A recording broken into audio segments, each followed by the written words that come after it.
पूजा खेडकरचा अटकपूर्व जामीन अर्ज दिल्ली उच्च न्यायालयाने फेटाळलेला आहे। त्यामुळे कोणत्याही क्षणी आता पूजा खेडकरला अटक होण्याची ही शक्यता आहे।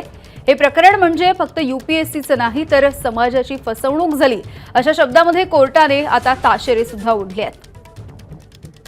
सोमेश कोलगे आमचे प्रतिनिधी आपल्याला अधिकची माहिती देत आहेत। सोमेश, नक्कीच यामिनी, पूजा खेडकर यांचा अटकपूर्व जामीन अखेर दिल्ली उच्च न्यायालयाने फेटाळला आहे। पूजा खेडकर यांच्या विरोधात यूपीएससीच्या तक्रारीवरून दिल्लीच्या क्राईम ब्रांचनी FIR नोंदवून घेतला होता आणि त्यानंतर पूजा खेडकर या अटकपूर्व जामिनासाठी पटियाला हाऊस कोर्टामध्ये सर्वात पहिल्यांदा गेल्या होत्या आणि पटियाला हाऊस कोर्टाने त्यावेळेस त्यांचा जामीन अर्ज फेटाळला आणि त्यानंतर त्या दिल्ली उच्च न्यायालयामध्ये गेल्या होत्या।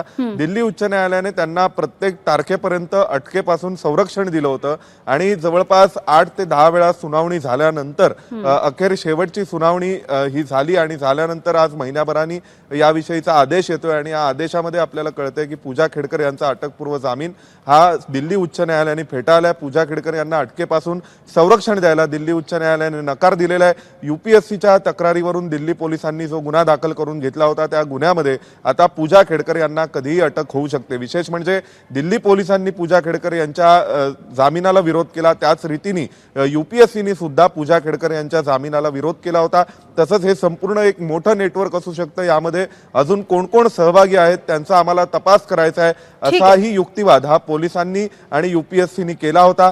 दिल्ली उच्च न्यायालयामध्ये पूजा खेडकर यांनी स्वतःची बाजू सांभाळण्याचा बऱ्याचदा प्रयत्न केला परंतु त्यांना यश आलेलं नाहीये। अगदी धन्यवाद सोमेश या माहितीसाठी। एबीपी माझा, उघडा डोळे बघा नीट।